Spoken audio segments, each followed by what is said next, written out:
Round six is over, and this is the Day Dot Sports review. Now, we went 5 for 8 tipping this round, so not the best, not the worst. Onwards and upwards, really, from here. Now, before we get into the review, make sure you like, subscribe, give the Day Dot socials a follow as well, and let's get into it. So, Roosters, they beat the Knights 22-20 to kick off round six. So, this one was a great watch, came right down to the wire. Roosters had a big day across the park, though. Their forwards put in massive work to get the team rolling up the field as well. Angus Crichton, Terrell May, and Radley, they were all great. Daniel Tupu might be broken against the Knights as well, racking up 2 tries. And Jesus, Manu ran something like 370 metres, which is just ridiculous. If for whatever reason Teddy can't return, he's going to be devastating staying at fullback. So, Knights, they came so close but just couldn't get it done. Their halves combo, I think, is starting to look a lot better. And Ponga, he's getting involved a lot more as well, which is super positive for them. Though, if he does go down injured, I really don't see them doing too well.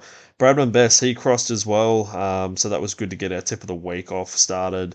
Next, the Doggies, they went down 16-14, nearly pulling off a massive upset against Melbourne Storm. Would have been scenes if Doggies got it done in Melbourne again after their win last year.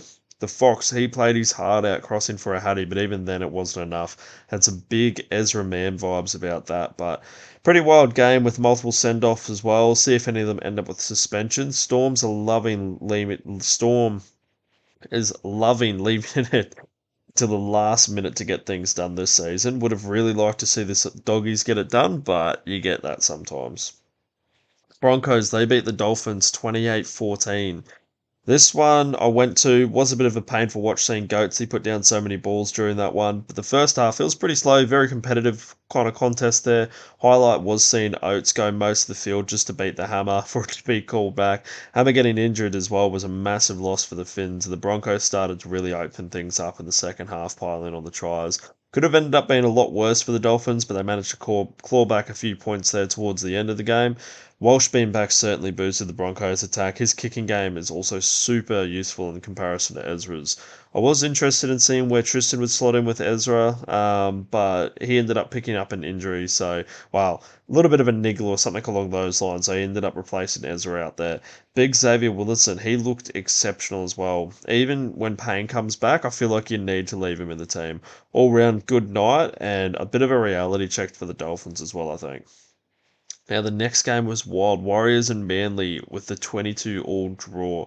Wars were getting outplayed by the long neck DCE at the start, crossing for a double in no time. So the Wars, they looked all but done, but DWZ somehow managed to get over in the 79th minute to put them within reach.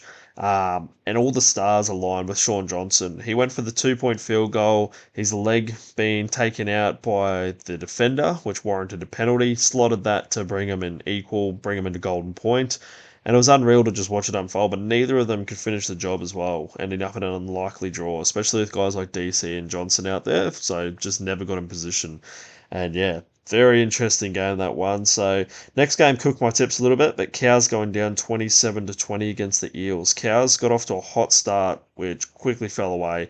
Eels unlucky not to win by more, honestly, with a few of their tries being disallowed. Eels have really been digging deep without Moses, Brown in particular stepping up after. But they did get touched up by the fucking milk last week, though, so I guess that's why they're trying to turn things around a bit.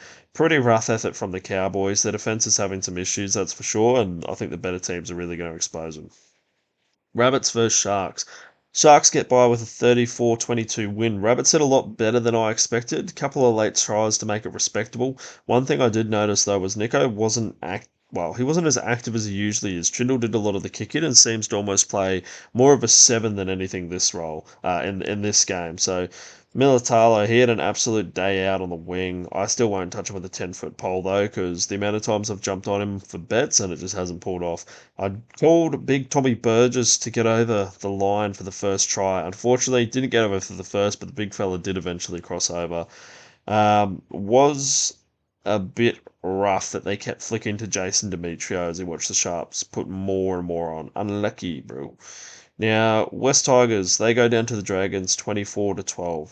I think I've found my bogey team for the year, honestly. Can't trust the Dragons for anything.